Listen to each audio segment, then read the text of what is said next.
ਵਾਹਿਗੁਰੂ ਵਾਹਿਗੁਰੂ ਵਾਹਿਗੁਰੂ ਵਾਹਿਗੁਰੂ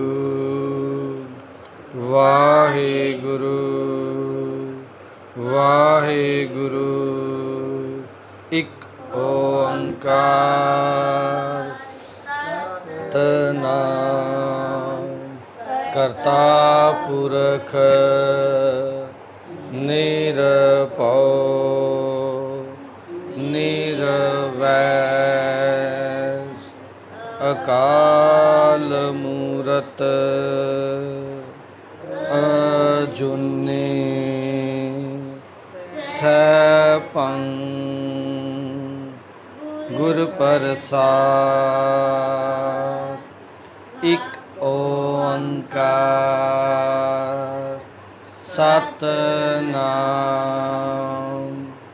ਕਰਤਾ ਪੁਰਖ ਨਿਰਭਉ ਨਿਰਵੈਰ ਅਕਾਲ ਮੂਰਤ ਅਜੂਨੀ ਸੈਭੰ ਗੁਰ ਪ੍ਰਸਾਦਿ। ਵਾਹਿਗੁਰੂ ਜੀ ਕਾ ਖਾਲਸਾ ਵਾਹਿਗੁਰੂ ਜੀ ਕੀ ਫਤਿਹ। ਮਾਝ ਮਹਿਲਾ ਤੀਜਾ।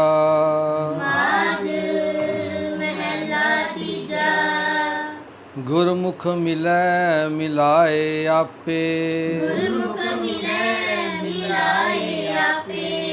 ਕਾਲ ਨਾ ਜੋ ਹੈ ਦੁਖ ਨਾ ਸੰਤਾਪੇ।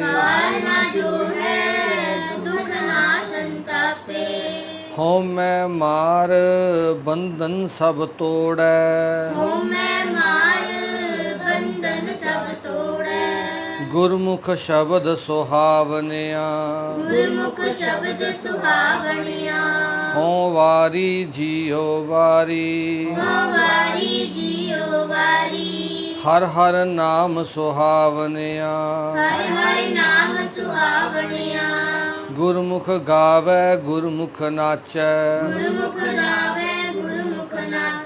ਹਰ ਸੇਤੀ ਚਿਤ ਲਾਵਨਿਆ।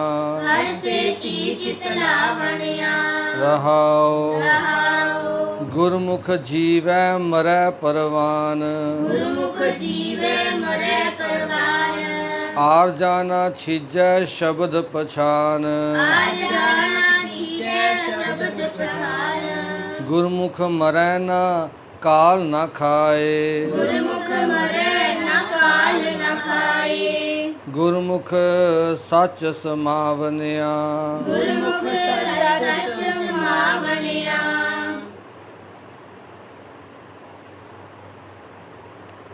ਗੁਰਮੁਖ ਹਰ ਦਰ ਸੋਭਾ ਪਾਏ।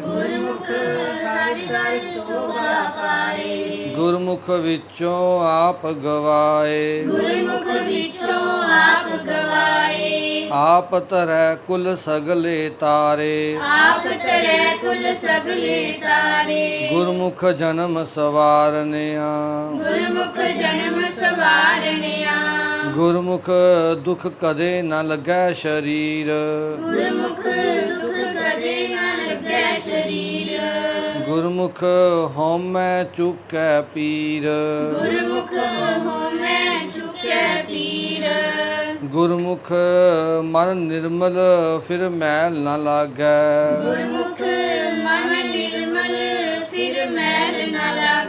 ਗੁਰਮੁਖ ਸਹਿਜ ਸਮਾਵਨਿਆ। ਗੁਰਮੁਖ ਨਾਮ ਮਿਲੈ ਵਡਿਆਈ। ਗੁਰਮੁਖ ਗੁਣ ਗਾਵੈ ਸੋਭਾ ਪਾਈ। ਸਦਾ ਆਨੰਦ ਰਹੈ ਦਿਨ ਰਾਤੀ। ਗੁਰਮੁਖ ਸ਼ਬਦ ਕਰਾਵਨਿਆ। ਗੁਰਮੁਖ ਅਨ ਦਿਨ ਸ਼ਬਦੇ ਰਾਤਾ।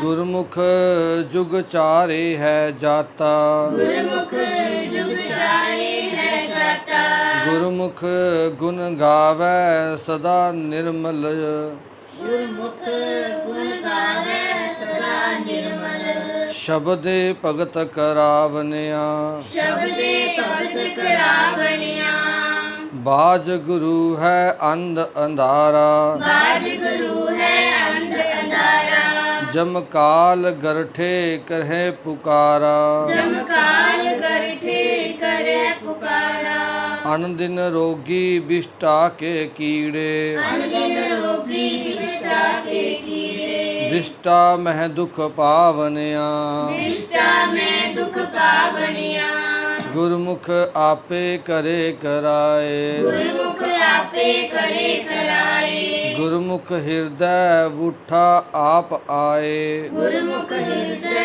ਉਠਾ ਆਪ ਆਏ ਨਾਨਕ ਨਾਮ ਮਿਲੈ ਵਡਿਆਈ ਨਾਨਕ ਨਾਮ ਮਿਲੇ ਵਡਿਆਈ ਪੂਰੇ ਗੁਰ ਤੇ ਪਾਵਨਿਆ ਪੂਰੇ ਗੁਰ ਤੇ ਪਾਵਣਿਆ ਵਾਹਿਗੁਰੂ ਜੀ ਕਾ ਖਾਲਸਾ ਵਾਹਿਗੁਰੂ ਜੀ ਕੀ ਫਤਿਹ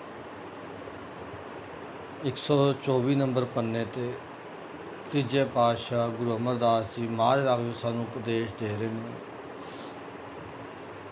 ਗੁਰਮੁਖ ਮਿਲੈ ਮਿਲਾਏ ਆਪੇ ਗੁਰੂ ਜੀ ਕਹਿੰਦੇ ਜਿਹੜਾ ਮਨੁੱਖ ਗੁਰੂ ਦਾ ਆਸਰਾ ਧਾਰਨ ਕਰਦਾ ਹੈ ਉਸ ਨੂੰ ਪਰਮਾਤਮਾ ਮਿਲ ਪੈਂਦਾ ਹੈ ਪਰਮਾਤਮਾ ਆਪ ਹੀ ਉਸ ਨੂੰ ਗੁਰੂ ਮਿਲਾਉਂਦਾ ਹੈ ਗੁਰਮੁਖ ਮਿਲੈ ਮਿਲਾਏ ਆਪੇ ਜੋ ਗੁਰੂ ਦੇ ਸਨਮੁਖ ਰਹਿੰਦੇ ਨੇ ਭਾਵ ਜਿਹੜੇ ਵਿਅਕਤੀ ਬਚਪਨ ਤੋਂ ਹੀ ਚਲੋ ਗੁਰੂ ਗ੍ਰੰਥ ਸਾਹਿਬ ਜੀ ਨਾਲ ਪਿਆਰ ਪੈਣਾ ਬਾਅਦ ਦੀ ਗੱਲ ਹੈ ਹਜੇ ਪਰ ਬਚਪਨ ਤੋਂ ਹੀ ਕਈ ਬੱਚਿਆਂ ਨੂੰ ਉਸਦੇ ਮਾਂ-ਬਾਪ ਜਾਂ ਬੱਚਿਆਂ ਦੀ ਆਪਣੀ ਇੱਕ ਧਾਰਨਾ ਹੁੰਦੀ ਹੈ ਕਿ ਅਸੀਂ ਹਮੇਸ਼ਾ ਚੰਗੇ ਪਾਸੇ ਚੱਲਣਾ ਹੈ ਮਾਂ-ਬਾਪ ਵੀ ਜੋੜਦੇ ਨੇ ਕਿ ਚੰਗੀ ਚੀਜ਼ ਦੀ ਖੋਜ ਕਰੋ ਜਦੋਂ ਬੱਚਿਆਂ ਦੇ ਮਨ ਦੇ ਵਿੱਚ ਬਚਪਨ ਤੋਂ ਇਹ ਗੱਲ ਅੰਦਰ ਪਕੜ ਕਰ ਲਵੇ ਕਿ ਮੈਂ ਚੰਗੇ ਪਾਸੇ ਤੁਰਨਾ ਹੈ ਚੰਗੀ ਖੋਜ ਕਰਨੀ ਹੈ ਤਾਂ ਐਂਡ ਦੇ ਵਿੱਚ ਗੁਰੂ ਗ੍ਰੰਥ ਸਾਹਿਬ ਜੀ ਲਵੇ ਤਾਂ ਉਹ ਆਪੇ ਪਹੁੰਚ ਜਾਂਦਾ ਗੁਰੂ ਫਿਰ ਉਸ ਨੂੰ ਮਿਲ ਜਾਂਦੇ ਨੇ ਕਿਉਂਕਿ ਜਦੋਂ ਉਹਦੇ ਵਿੱਚ ਇੱਕ ਇੱਛਾ ਹੈ ਕਿ ਮੈਂ ਸੱਚ ਨਾਲ ਜੁੜਨਾ ਹੈ ਫਿਰ ਸੱਚੇ ਗੁਰੂ ਨਾਲ ਪਰਮਾਤਮਾ ਮਿਲਾਨ ਦੇ ਉਹਦੇ ਸਾਰੇ ਵਿਸ਼ਵਾਸ ਨੂੰ ਜੋੜ ਦਿੰਦਾ ਹੈ ਗੁਰੂ ਗ੍ਰੰਥ ਸਾਹਿਬ ਜੀ ਨਾਲ ਲਿਆ ਕੇ ਫਿਰ ਗੁਰੂ ਗ੍ਰੰਥ ਸਾਹਿਬ ਜੀ ਉਸ ਨੂੰ ਪਰਮਾਤਮਾ ਮਿਲਾਉਂਦੇ ਨੇ ਉਸ ਦੇ ਹਿਰਦੇ ਦੇ ਵਿੱਚ ਇਹ ਤਾਕਤ ਹੈ ਗੁਰੂ ਗ੍ਰੰਥ ਸਾਹਿਬ ਦੀ ਸਾਡੇ ਵੱਡੇ ਭਾਗ ਨੇ ਕਿ ਸਾਨੂੰ ਗੁਰੂ ਗ੍ਰੰਥ ਸਾਹਿਬ ਜੀ ਵਰਗੇ ਗੁਰੂ ਮਿਲੇ ਨੇ ਪਰ ਹੁਣ ਇਸ ਤੋਂ ਲਾਹਾ ਤਾਂ ਆਪਾਂ ਨੇ ਲੈਣਾ ਨਾ ਇਸ ਜਨਮ ਦਾ ਲਾਹਾ ਗੁਰੂ ਗ੍ਰੰਥ ਸਾਹਿਬ ਜੀ ਜੁੜ ਕੇ ਤਾਂ ਆਪਾਂ ਨੇ ਲੈਣਾ ਨਾ ਕਿਤੇ ਮੱਥਾ ਟੇਕਣ ਤੱਕ ਸੀਮਤ ਰਹਿ ਗਏ ਫਿਰ ਤਾਂ ਮੂਰਤੀ ਪੂਜਾ ਦੇ ਬਰਾਬਰ ਕੰਮ ਹੋ ਗਿਆ ਨਾ ਜਿਵੇਂ ਲੋਕ ਮੂਰਤੀਆਂ ਨੂੰ ਮੱਥਾ ਟੇਕ ਦਿੰਦੇ ਨੇ ਆਪਾਂ ਗੁਰੂ ਗ੍ਰੰਥ ਸਾਹਿਬ ਨੂੰ ਮੱਥਾ ਟੇਕ ਕੇ ਆਉਂਦੇ ਹਾਂ ਫਿਰ ਫਰਕ ਕੀ ਰਿਹਾ ਕਰਕੇ ਸਾਡੇ ਸ਼ਬਦ ਗੁਰੂ ਨੇ ਸ਼ਬਦ ਹੈ ਗਿਆਨ ਜੇ ਗਿਆਨ ਨਾਲ ਲਿੱਤਾ ਸੋਝੀ ਨਾਲ ਲਿੱਤੀ ਫਿਰ ਗੜਬੜ ਹੋ ਜਾਏਗੀ ਫਿਰ ਉਹ ਗੱਲ ਹੋ ਜਾਏਗਾ ਵੀ ਦੀਵੇ ਥੱਲੇ ਹਨੇਰਾ ਜਿਵੇਂ ਦੀਵਾ ਵਾਲਿਆ ਹੁੰਦਾ ਨਾ ਜਿਹੜਾ ਦੀਵਾ ਹੁੰਦਾ ਉਹਦੇ ਨੀਚੇ ਹਮੇਸ਼ਾ ਹਨੇਰਾ ਹੁੰਦਾ ਸਾਡਾ ਵੀ ਉਹੀ ਕੰਮ ਹੋ ਜਾਏਗਾ ਗੁਰੂ ਗ੍ਰੰਥ ਸਾਹਿਬ ਜੀ ਵਾਲੇ ਗੁਰੂ ਸਾਡੇ ਲਵੇ ਹੈਗੇ ਨੇ ਉਹ ਜ਼ਿੰਦਗੀ ਹਨੇਰੇ 'ਚ ਗੁਜ਼ਾਰ ਕੇ ਚਲੇ ਗਏ ਸਮਝ ਨਹੀਂ ਪਾਏ ਖੰਡੇ ਦੀ ਪੋਰ ਕਿਉਂ ਜ਼ਰੂਰੀ ਹੈ 6 ਮਹੀਨੇ ਕਹਿ ਕੇ 13 ਸਾਲ ਨਿਕਲ ਗਏ ਨੇ 6 ਮਹੀਨੇ ਦਾ ਵਾਅਦਾ ਕੀਤਾ ਸੀ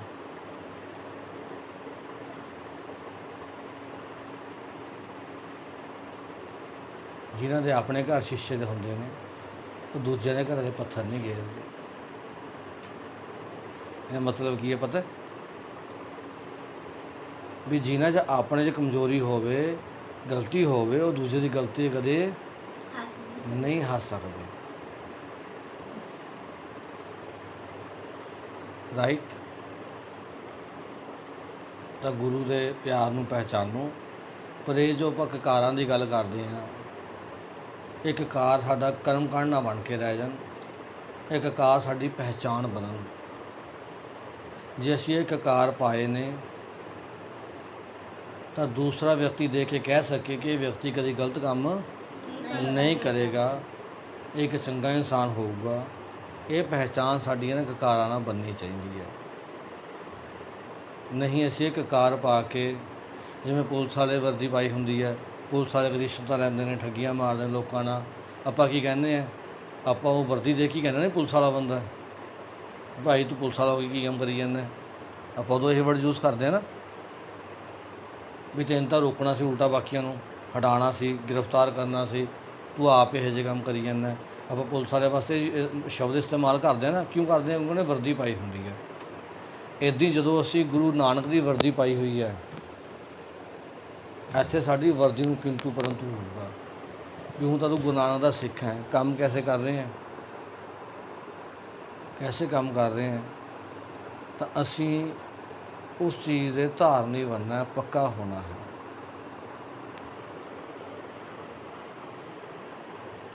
ਕਾਲ ਨਾ ਜੋ ਹੈ ਦੁੱਖ ਨਾ ਸੰਤਾਪੇ।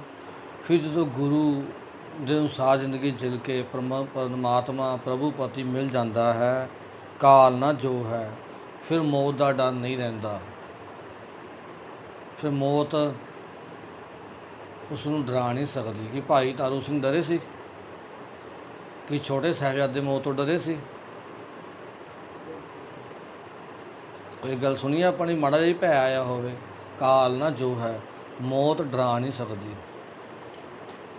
ਦੁੱਖ ਨਾ ਸੰਤਾਪੇ, ਦੁੱਖ ਵੀ ਉਸਦੇ ਹਿਰਦੇ ਨੂੰ ਹਿਲਾ ਨਹੀਂ ਸਕਦਾ। ਦੁੱਖ ਨਾ ਸੰਤਾਪੇ, ਨਾ ਸੰਤਾਪ 'ਚ ਹੈ ਬੰਦਾ ਵੀ ਬੜੀ ਔਖੀ ਜ਼ਿੰਦਗੀ ਜੀ ਰਿਹਾ, ਉਹਨੂੰ ਦੁੱਖ ਵੀ ਹਿਲਾ ਨਹੀਂ ਸਕਦੇ। ਜਿਹੜੇ ਬਾਹਰਲੇ ਆਉਂਦੇ ਨੇ ਨਾ, ਉਹ ਦੁੱਖ ਵੀ ਉਸਦੇ ਜੀਵਨ ਨੂੰ ਦੁਖੀ ਨਹੀਂ ਕਰ ਸਕਦੇ।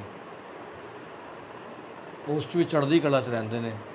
ਜਿਵੇਂ ਹੁਣ ਆਪਾਂ ਕਿੰਨੇ ਗੁਰਸਿੱਖਾਂ ਦੀ ਗੱਲ ਦੇਖਦੇ ਹਾਂ, ਜੰਗਲਾਂ 'ਚ ਵੀ ਰਹੇ, ਔਖੇ ਸਮੇਂ ਵੀ ਗੁਜ਼ਾਰੇ।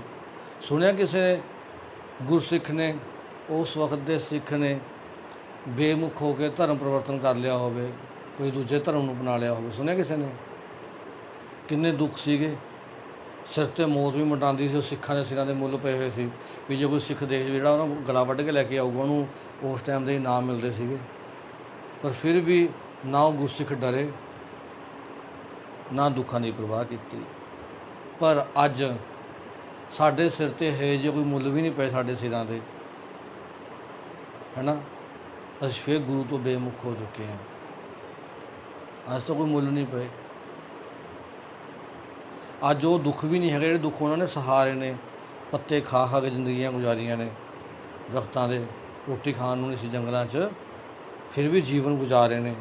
ਫਿਰ ਵੀ ਉਹ ਮਾਵਾਂ ਨੇ ਆਪਣੇ ਬੱਚਿਆਂ ਨੂੰ ਵਢਾ ਕੇ ਗਲਾਂ 'ਚ ਪਾ ਲਿਆ, ਪਰ ਗੁਰੂ ਨਾਨਕ ਤੋਂ ਦੂਰ ਨਹੀਂ ਹੋਏ। ਅੱਜ ਸਭ ਕੁਝ ਹੈ, ਸਾਰੀਆਂ ਮੌਜਾਂ ਨੇ, ਫਿਰ ਗੁਰੂ ਨਾਨਕ ਤੋਂ ਅਸੀਂ ਦੂਰ ਹੋਈ ਜਾਂਦੇ ਹਾਂ।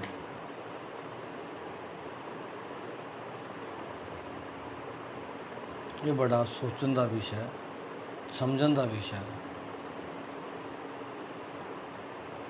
ਭਾਵ ਔਖੇ ਹਾਲਾਤ ਹੀ ਬੰਦੇ ਨੂੰ ਵਧੀਆ ਬਣਾਉਂਦੇ ਨੇ। ਜਦੋਂ ਸੋਨੇ ਦੇ ਨੀਚੇ ਅੱਗ ਹੁੰਦੀ ਹੈ ਨਾ, ਉਹਦੀ ਕੁਆਲਿਟੀ ਮਜ਼ਬੂਤ ਹੁੰਦੀ ਹੈ। ਇਹ ਆਪਣੇ 'ਤੇ ਵੀ ਲਾਗੂ ਹੁੰਦਾ। ਜਿਵੇਂ ਜਿਵੇਂ ਅਸੀਂ ਜ਼ਿੰਦਗੀ ਨੂੰ ਸੌਖੀ ਬਤੀਤ ਕਰਾਂਗੇ, ਸਾਡਾ ਨੁਕਸਾਨ ਹੀ ਹੋਊਗਾ। ਆਪਣੇ ਜੀਵਨ ਨੂੰ ਟਫ ਬਣਾਉਣ ਲਈ ਮਿਹਨਤ ਕਰੀਏ, ਔਖੇ ਰਾਹਾਂ ਦੇ ਰਾਹੀ ਬਣੀਏ। ਸੌਖਿਆਂ ਤਾਂ ਭੇਡਾਂ ਤੁਰੀ ਜਾਂਦੀਆਂ ਨੇ, ਔਖਿਆਂ ਤਾਂ ਕੋਈ ਚੜ੍ਹਦਾ ਨਾ। ਆਪਣੇ ਜੀਵਨ ਨੂੰ ਮੁਸ਼ਕਲਾਂ ਦੇ ਵਿੱਚ ਰਹਿਣਾ ਸਿਖਾਈਏ, ਕਿਵੇਂ ਇਹਨਾਂ ਦਾ ਹੱਲ ਕੱਢਣਾ। ਇੱਕ ਮੁਸ਼ਕਲ ਹੱਲ ਕੀਤੀ, ਦੂਜੀ ਫੜ ਲਓ। ਵੀ ਆਪਣਾ ਟਾਕਰਾ ਮੁਸ਼ਕਲਾਂ ਨਾਲ ਕਰ ਲਓ। ਕੁਆਲਿਟੀ ਆਰਾਮਦਾਇਕ ਨਾਲ ਛੱਡ ਦਈਏ ਤਾਂ ਵਧੀਆ ਰਹਾਂਗੇ। ਅਸੀਂ ਕੀ ਕਰਦੇ ਹਾਂ ਉਲਟਾ, ਜੇ ਇੱਕ ਕਮਰੇ 'ਚ ਪੱਖਾ, ਦੂਜੇ 'ਚ AC ਹੈ, ਪੱਖੇ ਨੂੰ ਛੱਡ ਕੇ AC ਵੱਲ ਭੱਜ ਲੈਂਦੇ ਹਾਂ। ਇਹਨੂੰ ਸਮਝਣ ਦੀ ਲੋੜ ਆ। ਪੁਆਇੰਟ ਨੂੰ ਆਪਣੇ ਸਰੀਰ ਨੂੰ ਮਜ਼ਬੂਤ ਕਰੋ ਵੀ ਹਰ ਹਾਲਾਤ 'ਚ ਅਸੀਂ ਰਹਿ ਸਕੀਏ, ਹਰ ਹਾਲਾਤਾਂ ਦੇ ਵਿੱਚ ਰਹਿ ਸਕੀਏ। ਚਾਹੇ ਪੱਖਾ ਵੀ ਨਾ ਚੱਲਦਾ ਹੋਵੇ, ਮਤਲਬ ਓਨਾ ਵੀ ਮਜ਼ਬੂਤ ਹੋਈਏ ਕਿ ਸਾਨੂੰ ਉਹਦਾ ਵੀ ਨੀਂਦ ਆ ਜਾਵੇ। ਪਰ ਜੇ ਉਹ ਨੀਂਦ ਤਾਂ ਆਊ ਜੇ ਅੰਦਰੋਂ ਦੁੱਖ ਨਾ ਸੰਤਾਪੇ, ਨਹੀਂ ਸੰਤਾਪੂਗਾ, ਫਿਰ ਉੱਥੇ ਵੀ ਨੀਂਦ ਆ ਜਾਣੀ ਹੈ। ਅੰਦਰੋਂ ਮਨ ਕਲਪਿਆ ਨਹੀਂ ਹੋਊਗਾ, ਮਨ ਸ਼ਾਂਤ ਹੋਊਗਾ, ਤਾਂ ਉੱਥੇ ਵੀ ਨੀਂਦ ਆ ਜਾਣੀ ਹੈ। ਹਉਮੈ ਮਾਰ ਬੰਧਨ ਸਭ ਤੋੜੈ। ਉਹ ਆਪਣੀ ਹਉਮੈ ਨੂੰ ਮਾਰ ਕੇ ਆਪਣੇ ਬੰਧਨ ਸਭ ਤੋੜ ਹੈ। ਇਹ ਮਾਇਆ ਦੇ ਸਾਰੇ ਬੰਧਨਾਂ ਨੂੰ ਤੋੜ ਦਿੰਦਾ ਹੈ। ਮਾਇਆ ਦਾ ਭਾਵ ਕੰਮ ਕਰਨ ਤੋਂ ਰੁਕਣਾ ਨਹੀਂ ਹੈ, ਪੈਸਾ ਨਹੀਂ ਹੈ, ਖਿਆਲ ਰੱਖਿਓ। ਮਾਇਆ ਦਾ ਭਾਵ ਗਲਤ ਚੀਜ਼ਾਂ ਵਾਲੇ ਪਾਸੇ ਰੁਕ ਜਾਂਦਾ ਹੈ। ਨਾ ਹੀ ਉਹ ਗਲਤ ਤਰੀਕੇ ਨਾਲ ਧਨ ਕਮਾਉਂਦਾ ਹੈ, ਨਾ ਹੀ ਤਨ ਕਮਾਉਂਦਾ ਅਤੇ ਨਾ ਹੀ ਮਨ ਕਮਾਉਂਦਾ ਹੈ। ਉਹ ਗਲਤ ਰਸਤਿਆਂ ਨਾਲ ਕਮਾਉਣ ਦੀ ਕੋਸ਼ਿਸ਼ ਨਹੀਂ ਕਰਦਾ। ਇਹੀ ਹੈ ਮਾਇਆ ਦੇ ਬੰਧਨਾਂ ਨੂੰ ਤੋੜ ਦੇਣਾ। ਗੁਰਮੁਖ ਸ਼ਬਦ ਸੁਹਾਵਨਿਆ। ਗੁਰਮੁਖ ਗੁਰੂ ਅਨੁਸਾਰ ਚੱਲਣ ਵਾਲੇ। ਗੁਰਮੁਖ ਸ਼ਬਦ ਜੋ ਯੂਜ਼ ਕਰਾਂਗੇ ਤਾਂ ਸਮਝ ਲੈਣਾ ਕੀ ਮਤਲਬ ਹੈ। ਗੁਰੂ ਅਨੁਸਾਰ ਚੱਲਣ ਵਾਲੇ ਵਿਅਕਤੀ ਦੀ ਗੱਲ ਹੋ ਰਹੀ ਹੈ। ਗੁਰੂ ਅਨੁਸਾਰ ਚੱਲਣ ਵਾਲੇ ਸ਼ਬਦ ਨੂੰ ਆਪਣੇ ਅੰਦਰ ਗ੍ਰਹਿਣ ਕਰਕੇ ਗਿਆਨ ਨੂੰ ਸੋਹਣੇ ਬਣ ਜਾਂਦੇ ਹਨ। ਕੀ ਬਣ ਜਾਂਦੇ ਹਨ? ਹੋ ਵਾਰੀ ਜੀਓ ਵਾਰੀ। ਗੁਰੂ ਜੀ ਕਹਿੰਦੇ ਮੈਂ ਵਾਰ ਨਹੀਂ ਜਾਂਦਾ ਹਾਂ, ਮੇਰੀ ਜਿੰਦ ਵੀ ਵਾਰ ਨਹੀਂ ਜਾਂਦੀ ਹੈ ਉਹਨਾਂ ਗੁਰਮੁਖਾਂ ਤੋਂ। ਹਰ ਹਰ ਨਾਮ ਸੁਹਾਵਨਿਆ। ਜਿਨ੍ਹਾਂ ਨੇ ਹਰੀ ਦੇ ਨਾਮ ਨੂੰ, ਹਰੀ ਦੇ ਹੁਕਮ ਨੂੰ, ਸਿੱਖਿਆਵਾਂ ਨੂੰ ਗ੍ਰਹਿਣ ਕਰਕੇ ਆਪਣੇ ਆਪ ਨੂੰ ਸੋਹਣਾ ਬਣਾ ਲਿਆ, ਸੋਹਣੇ ਜੀਵਨ ਵਾਲਾ ਬਣਾ ਲਿਆ। ਕਹਿੰਦੇ ਮੈਂ ਬਾਹਰ ਨਹੀਂ ਜਾਂਦਾ ਹਾਂ। ਇੱਕ ਦੂਜੇ ਦੀ ਮਦਦ ਕਰੀਏ ਸੋਹਣਾ ਜੀਵਨ ਬਣਾਉਣ ਵਿੱਚ, ਹੈਲਪ ਕਰੀਏ। ਹਰ ਇੱਕ ਚੀਜ਼ ਦੇ ਵਿੱਚ ਸੰਜਮ, ਕਿੰਨਾ ਵਰਤਣਾ ਹੈ, ਕਦੋਂ ਵਰਤਣਾ ਹੈ, ਕਿਸ ਤਰੀਕੇ ਨਾਲ ਯੂਜ਼ ਕਰਨਾ ਹੈ, ਇਹ ਸੰਜਮ ਦੇ ਵਿੱਚ ਇੱਕ ਦੂਜੇ ਦੀ ਮਦਦ ਕਰੀਏ ਤਾਂ ਹੀ ਹੌਲੀ ਹੌਲੀ ਸਾਡਾ ਜੀਵਨ ਸੋਹਣਾ ਬਣ ਸਕੇਗਾ।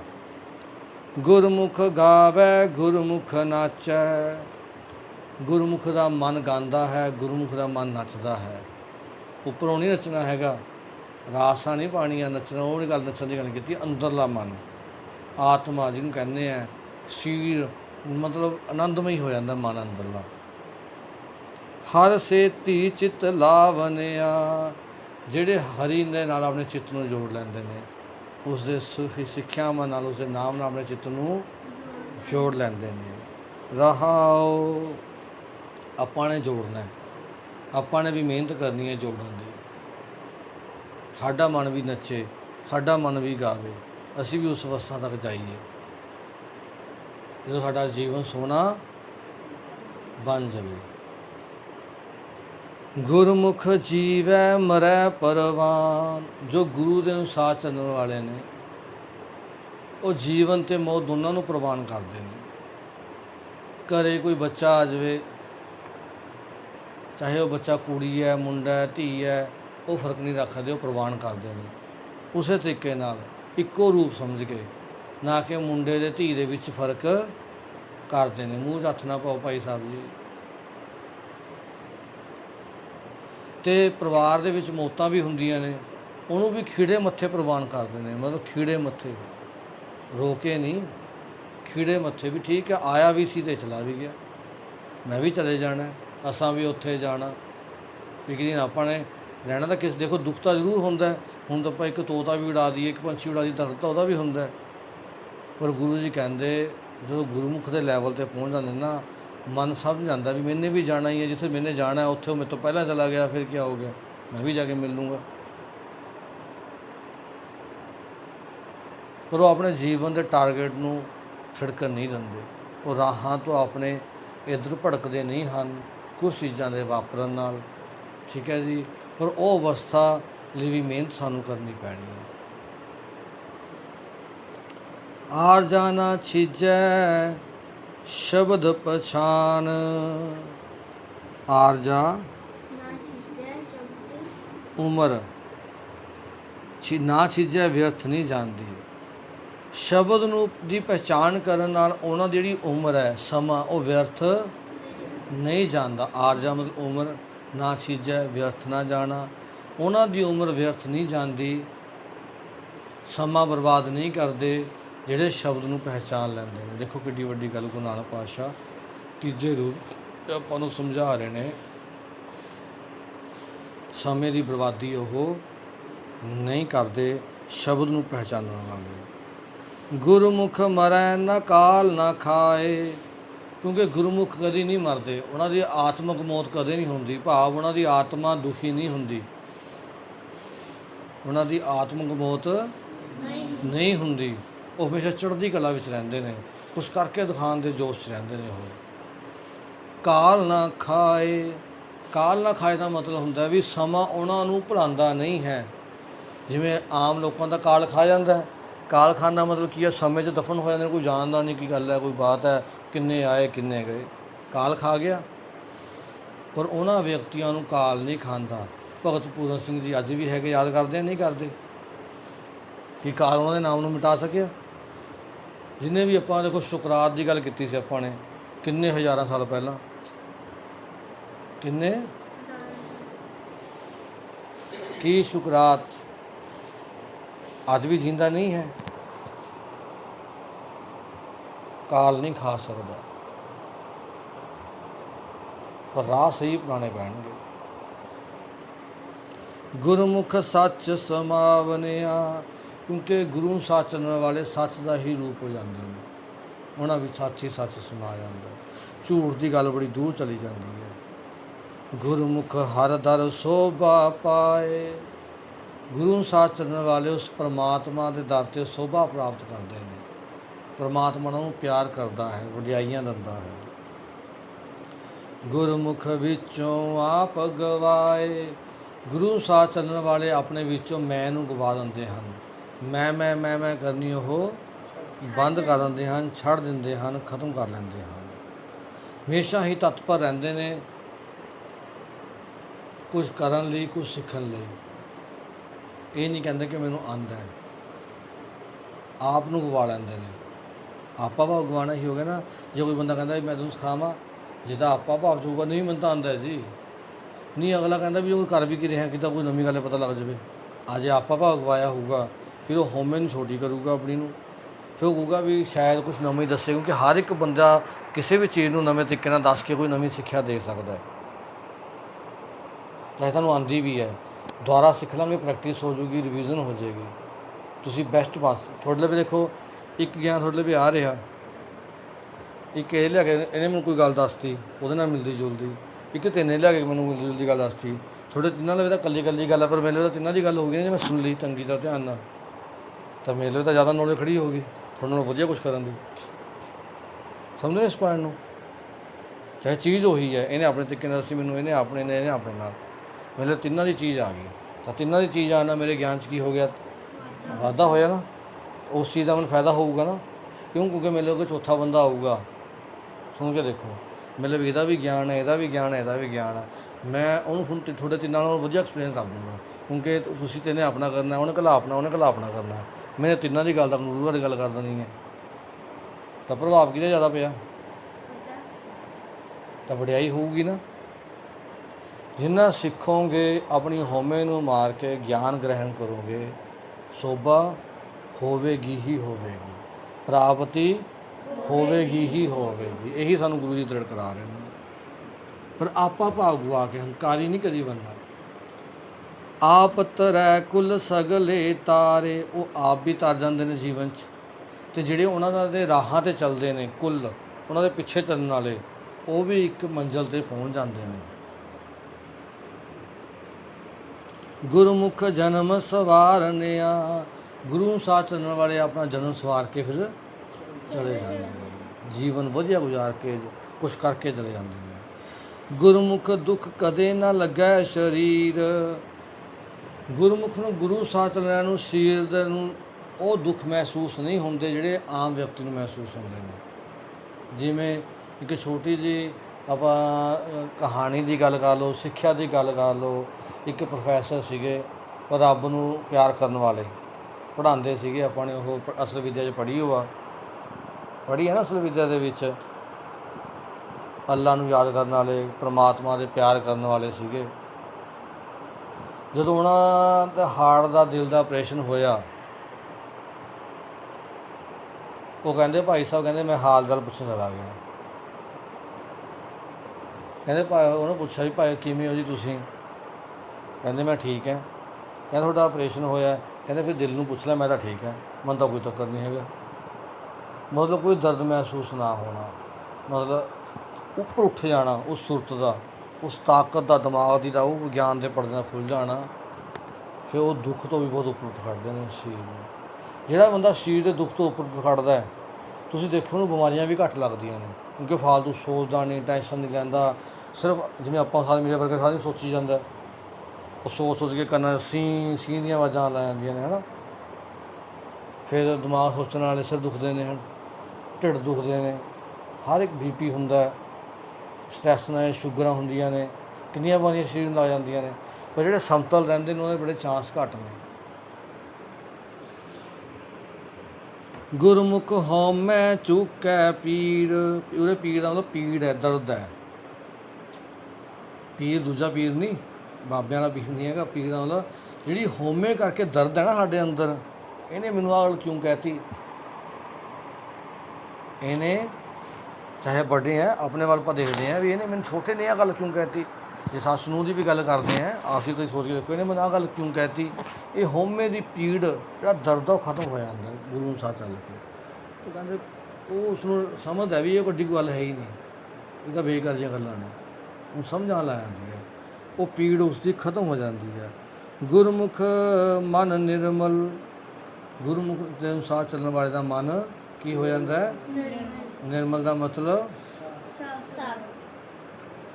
ਬੀਬੀ ਜੀ ਬੋਲਿਆ ਕਰੋ, ਤੁਹਾਨੂੰ ਮੈਂ ਰੋਜ਼ ਦਿਨ ਦੇ ਵਿੱਚ ਸਮਝਾਉਣਾ ਵੀ ਤੁਸੀਂ ਕਿੰਨਾ ਇੱਕ ਗੱਲ ਦੇ ਕਿੰਨੇ ਜਵਾਬ ਦਿੰਦੇ ਹੋ ਉੱਚੀ ਉੱਚੀ। ਇੱਥੇ ਇੱਕ ਗੱਲ ਦਾ ਇੱਕ ਜਵਾਬ ਵੀ ਨਹੀਂ ਆਉਂਦਾ ਉੱਚੀ ਜਦੇ, ਥੋੜ੍ਹਾ ਜਿਹਾ ਉਹੀ ਜੋਸ਼ ਦਿਖਾਇਆ ਕਰੋ ਬਾਕੀ ਦੀ ਗੱਲਾਂ ਦਾ। ਫਿਰ ਮੈਲ ਨਾ ਲੱਗੈ, ਫਿਰ ਉਸ ਨੂੰ ਮੈਲ ਨਹੀਂ ਲੱਗਦੀ। ਕੀ ਨਹੀਂ ਲੱਗਦੀ? ਕੀ ਨਹੀਂ ਲੱਗਦੀ? ਕਿਹੜੀ ਮੈਲ ਨਹੀਂ ਲੱਗਦੀ? ਵਿਕਾਰਾਂ ਦੀ, ਹਉਮੈ ਦੀ ਮੈਲ ਨਹੀਂ ਲੱਗਦੀ। ਗੁਰਮੁਖ ਸਹਿਜ ਸਮਾਵਨਿਆ, ਗੁਰੂ ਸਾਥ ਚੱਲਣ ਵਾਲੇ ਆਤਮਿਕ ਡੋਲ ਦੇ ਵਿੱਚ ਆ ਕੇ ਉਸ ਪਰਮਾਤਮਾ ਪ੍ਰਭੂ ਪਤੀ ਵਿੱਚ ਹੀ ਸਮਾ ਜਾਂਦੇ ਹਨ। ਕਿਹਦੇ ਵਿੱਚ ਸਮਾ ਜਾਂਦੇ ਹਨ? ਸਭ ਦੀ ਆਵਾਜ਼ ਉੱਚੀ ਹੋਣੀ ਚਾਹੀਦੀ ਹੈ ਕਲਾਸ ਦੇ ਵਿੱਚ, ਠੀਕ ਹੈ ਜੀ, ਇਹ ਕਲਾਸ ਹੈ ਆਪਣੀ। ਗੁਰਮੁਖ ਨਾਮ ਮਿਲੈ ਵਡਿਆਈ, ਗੁਰੂ ਅਨੁਸਾਰ ਚੱਲਣ ਵਾਲਿਆਂ ਦੀ ਨਾਮ ਦੇ ਅਨੁਸਾਰ ਜੋ ਪਰਮਾਤਮਾ ਦੇ ਹੁਕਮ ਨੂੰ ਮੰਨਦੇ ਨੇ, ਉਸ ਨੂੰ ਜ਼ਿੰਦਗੀ ਦੇ ਵਿੱਚ ਰੂਪ 'ਚ ਧਾਰਦੇ ਨੇ। ਫਿਰ ਕੀ ਪ੍ਰਾਪਤ ਹੁੰਦੀ ਹੈ?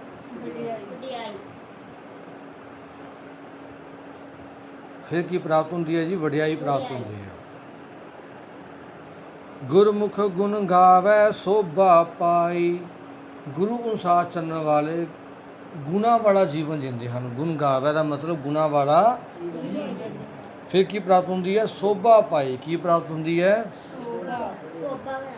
ਸੋਭਾ ਪ੍ਰਾਪਤ ਹੁੰਦੀ ਹੈ ਜਿਹੜੇ ਗੁਣਾ ਵਾਲਾ ਜੀਵਨ ਜਿੰਦੇ ਨੇ। ਔਗੁਣਾ ਵਾਲਾ, ਔਗੁਣਾ ਵਾਲਾ, ਔਗੁਣਾ ਵਾਲਾ ਨਹੀਂ। ਕਿਹੜਾ ਜੀਵਨ ਜਿੰਦੇ ਨੇ? ਗੁਣਾ ਵਾਲਾ। ਗੁਣ ਦਾ ਮਤਲਬ ਕੀ ਹੈ ਜੀ? ਚੰਗੇ ਕੰਮ ਕਰਨੇ, ਚੰਗੇ ਤਰੀਕੇ ਨਾਲ ਬਿਹੇਵ ਕਰਨਾ, ਵੱਡਿਆਂ ਨਾਲ, ਛੋਟਿਆਂ ਨਾਲ, ਬਰਾਬਰ ਦਿਆਂ ਨਾਲ, ਦਿਖਾਣਾ ਕਿ ਮੇਰੇ 'ਚ ਕੁਝ ਖਾਸ ਹੈ।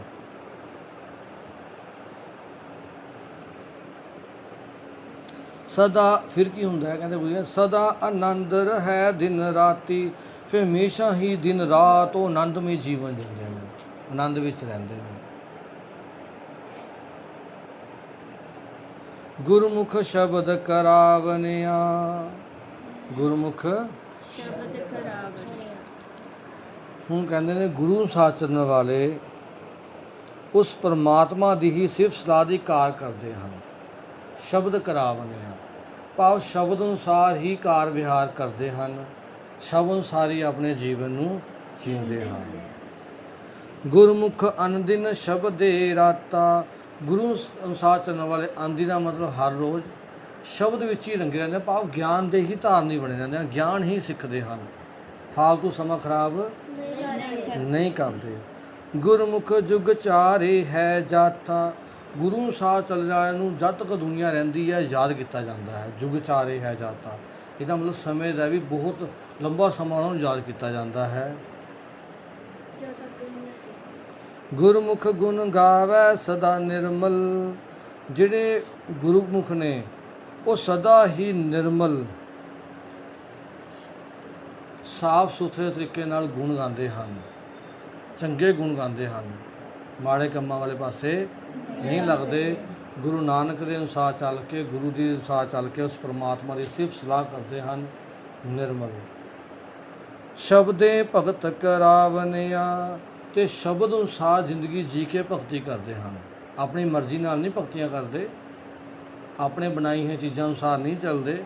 ਆਪੋ ਬਣੂ ਬਾਬੇ ਆਪਣੇ ਅਨੁਸਾਰ ਇਹ ਚੀਜ਼ਾਂ ਚਲਾ ਲੈਂਦੇ ਨਾ, ਆਪਣੀ ਮਰਜ਼ੀਆਂ ਨਾਲ, ਉਹ ਕੰਮਾਂ 'ਚੋਂ ਨਹੀਂ ਪੈਂਦੇ।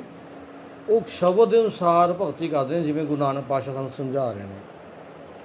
ਬਾਜ ਗੁਰੂ ਹੈ ਅੰਧ ਅੰਧਾਰਾ। ਹੁਣ ਗੁਰੂ ਅਮਰਦਾਸ ਪਾਤਸ਼ਾਹ ਸਾਨੂੰ ਇਹ ਸਮਝਾ ਰਹੇ ਨੇ। ਪਹਿਲਾਂ ਦੇਖੋ ਗੁਰੂ ਦੇ ਅਨੁਸਾਰ ਕਿੰਨੇ ਫਾਇਦੇ ਦੱਸੇ ਨੇ। ਹੁਣ ਕਹਿੰਦੇ ਨੇ ਜੇ ਗੁਰੂ ਨੂੰ ਨਹੀਂ ਧਿਆਨ ਦਿੰਦੇ ਅਸੀਂ ਆਪਣੇ ਜੀਵਨ 'ਚ, ਤਾਂ ਬਾਜ ਗੁਰੂ ਤੋਂ ਬਿਨਾਂ ਅੰਧ ਅੰਧਾਰਾ, ਇਹ ਸਾਰਾ ਸੰਸਾਰ ਅੰਨਿਆਂ ਵਾਂਗੂ ਭਟਕਣ ਵਾਲਾ ਕੰਮ ਹੈ। ਆਪਾਂ ਭਟਕਦੇ ਫਿਰੀ ਜਾਂਦੇ। ਦੇਖੋ ਆਪਣੇ ਜੀਵਨ ਵੱਲ, ਸਾਰਾ ਦਿਨ ਭਟਕਦੇ ਹੀ ਆ ਨਾ ਆਪਾਂ। ਜਮਕਾਲ ਗਰਠੇ ਕਰਹਿ ਪੁਕਾਰਾ। ਜਮਕਾਲ ਜਮਕਾਲ ਦਾ ਮਤਲਬ ਵਿਕਾਰ, ਉਸ 'ਤੇ ਕਬਜ਼ਾ ਕਰ ਲੈਂਦੇ ਹਨ, ਉਸ ਨੂੰ ਦੁਖੀ ਕਰਦੇ ਹਨ, ਜਕੜ ਜਾਂਦੇ ਹਨ ਉਸ ਦੇ ਵਿੱਚ। ਫਿਰ ਪੁਕਾਰ ਕਰਦੇ ਹਨ, ਚੀਕਾਂ ਮਾਰਦੇ ਹਨ ਜੋ ਦੁਖੀ ਹੁੰਦੇ ਨੇ, ਬਚਾ ਲਓ ਮੈਨੂੰ। ਜਦੋਂ ਦੁਖੀ ਹੁੰਦਾ ਫਿਰ ਮਾਰਦਾ ਨਾ ਚੀਕਾਂ। ਅਨਦਿਨ ਰੋਗੀ ਬਿਸ਼ਟਾ ਕੇ ਕੀੜੇ, ਉਹ ਦਿਨ ਰਾਤ ਰੋਗੀ ਹੀ ਬਣੇ ਰਹਿੰਦੇ ਨੇ ਇਹ ਜਿਹੇ ਵਿਅਕਤੀ ਜਿਹੜੇ ਗੁਰੂ ਤੋਂ ਬਿਨਾਂ ਹੁੰਦੇ ਨੇ। ਜਿਵੇਂ ਗੰਦਗੀ ਦਾ ਕੀੜਾ ਨਹੀਂ ਹੁੰਦਾ, ਉਹ ਗੰਦਗੀ ਵਿੱਚ ਹੀ ਸਭ ਕੁਝ ਸਮਝੀ ਜਾਂਦਾ ਆਪਣਾ। ਬਿਸ਼ਟਾ ਮਹਿ ਦੁੱਖ ਪਾਵਨਿਆ, ਫਿਰ ਗੰਦਗੀ ਵਿੱਚ ਹੀ ਰਹਿ ਕੇ ਉਹ ਆਪਣੇ ਦੁੱਖ ਪ੍ਰਾਪਤ ਕਰਦਾ ਹੈ, ਦੁੱਖਾਂ ਵਾਲੀ ਜ਼ਿੰਦਗੀ ਜੀਂਦਾ ਹੈ।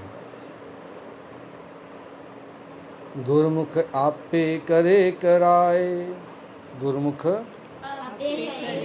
ਇਹ ਫਿਰ ਦੇਖੋ ਪਹਿਲੀਆਂ ਭਗਤੀਆਂ ਦੇ ਨਾਲ ਜੁੜੀ ਹੋਈ ਗੱਲ ਆ ਰਹੀ ਹੈ। ਗੁਰੂ ਅਨੁਸਾਰ ਚੱਲਣ ਵਾਲੇ ਆਪੇ ਹੀ ਪਰਮਾਤਮਾ ਉਸ ਨੂੰ ਜੋੜ ਲੈਂਦਾ ਹੈ ਅਤੇ ਚੰਗੇ ਰਸਤੇ ਪਾ ਕੇ ਗੁਰੂ ਦੇ ਅਨੁਸਾਰ ਉਹ ਸਾਰੇ ਕੰਮ ਕਰਾਉਂਦਾ ਹੈ ਜੋ ਪਰਮਾਤਮਾ ਚਾਹੁੰਦਾ ਹੈ। ਗੁਰਮੁਖ ਹਿਰਦੈ ਬੂਠਾ ਆਪ ਆਏ। ਗੁਰੂ ਅਨੁਸਾਰ ਚੱਲਣ ਵਾਲਿਆਂ ਦੇ ਹਿਰਦੇ ਵਿੱਚ, ਮਨ ਵਿੱਚ ਖੁਸ਼ ਹੋ ਕੇ ਪਰਮਾਤਮਾ ਆਪ ਹੀ ਅੰਦਰ ਆ ਜਾਂਦਾ। ਉਹ ਕਹਿੰਦਾ ਇਹ ਮੇਰਾ ਘਰ ਬਣ ਚੁੱਕਿਆ, ਸੱਚਖੰਡ ਵਸੈ ਨਿਰੰਕਾਰ। ਉਹ ਸਮਝ ਲੈਂਦਾ ਪਰਮਾਤਮਾ ਵੀ ਇਹਨੇ ਸੱਚਖੰਡ ਬਣਾ ਲਿਆ ਆਪਣੇ ਅੰਦਰ, ਹੁਣ ਚੱਲ ਇੱਥੇ ਵਾਸ ਕਰੀਏ। ਉਹ ਨਿਰੰਕਾਰ ਉੱਥੇ ਹੀ ਰੂ ਜਿੱਥੇ ਸੱਚਖੰਡ ਹੋਊਗਾ। ਨਾਨਕ ਨਾਮ ਮਿਲੈ ਵਡਿਆਈ। ਨਾਨਕ ਜੀ ਕਹਿੰਦੇ ਨੇ ਜਿਹੜੇ ਹੁਕਮਾਂ ਅਨੁਸਾਰ ਚੱਲਦੇ ਨੇ, ਨਾਮ ਦਾ ਮਤਲਬ ਪਰਮਾਤਮਾ ਦੇ ਨਿਯਮ ਹੁਕਮਾਂ ਅਨੁਸਾਰ ਚੱਲਣ ਵਾਲੇ, ਉਹਨਾਂ ਨੂੰ ਵਡਿਆਈਆਂ ਪ੍ਰਾਪਤ ਹੁੰਦੀਆਂ ਨੇ। ਪੂਰੇ ਗੁਰ ਤੇ ਪਾਵਨਿਆ, ਪਰ ਇਹ ਨਾਮ ਦੀ ਪ੍ਰਾਪਤੀ ਪੂਰੇ ਗੁਰੂ ਤੋਂ ਹੀ ਹੁੰਦੀ ਹੈ, ਮਨ ਦੇ ਮਗਰ ਚੱਲਣ ਨਾਲ ਨਹੀਂ ਹੁੰਦੀ। ਪੂਰੇ ਗੁਰੂ ਹੀ ਤਾਂ ਦੱਸਦੇ ਨੇ ਨਾਮ ਨੂੰ ਕਿਵੇਂ ਸਮਝਣਾ ਹੈ, ਕਿਵੇਂ ਮੰਨਣਾ ਹੈ, ਕਿਵੇਂ ਉਸ ਅਨੁਸਾਰ ਜੀਵਨ ਜੀਣਾ ਹੈ। ਪੂਰੇ ਗੁਰੂ ਹੀ ਇਹ ਗੱਲ ਸਮਝਾ ਸਕਦੇ ਹਨ। ਅਤੇ ਗੁਰੂ ਗ੍ਰੰਥ ਸਾਹਿਬ ਜੀ ਵਰਗੇ ਗੁਰੂ ਕੋਈ ਹੋ ਨਹੀਂ ਸਕਦੇ, ਕਿਉਂਕਿ ਗੁਰੂ ਗ੍ਰੰਥ ਸਾਹਿਬ ਜੀ ਨੇ ਕਿਹੜਾ ਹੱਥੋਂ ਕੁਛ ਲੈ ਕੇ ਖਾਣਾ ਹੈ। ਗੁਰੂ ਗ੍ਰੰਥ ਸਾਹਿਬ ਨੇ ਕਿਹੜਾ ਕਿਸੇ ਸਰਕਾਰਾਂ ਦੇ ਕੋਈ ਭੈ ਮੰਨਣਾ ਵੀ ਫਲਾਣੀਆਂ ਸਰਕਾਰਾਂ ਐਂ ਕਰ ਦੇਣਗੀਆਂ ਅਸੀਂ ਅਗਰ ਕੁਛ ਬੋਲ ਪਏ। ਕਿਉਂਕਿ ਜਿੰਨੇ ਡੇਰੇ ਵਾਲੇ ਨੇ, ਚਾਹੇ ਜਿਹੜੇ ਵੀ ਨੇ ਆਪਣੇ ਬਾਬੇ ਬਣੇ, ਉਹ ਸਭ ਸਰਕਾਰਾਂ ਤੋਂ ਡਰਦੇ ਨੇ ਵੀ ਜੇ ਅਸੀਂ ਮਾੜਾ ਜਿਹਾ ਕੁਛ ਗਲਤ ਬੋਲਤਾ, ਸਰਕਾਰਾਂ ਦੇ ਪੱਖ 'ਚ ਆ ਗਏ, ਇਹਨਾਂ ਦੇ ਲੋਕ ਸੱਚ ਬੋਲਤਾ, ਸਰਕਾਰਾਂ ਦੇ ਉਲਟ ਹੋ ਕੇ ਸਰਕਾਰਾਂ ਨੇ ਸਾਨੂੰ ਢਾਹ ਲੈਣਾ। ਕਿਉਂਕਿ ਆਪ ਵੀ ਪੁੱਠੇ ਫਸੇ ਹੁੰਦੇ ਨੇ ਇਹ ਲੋਕ ਜਿੰਨੇ ਡੇਰੇ ਵਾਲੇ ਹੈਗੇ ਨੇ।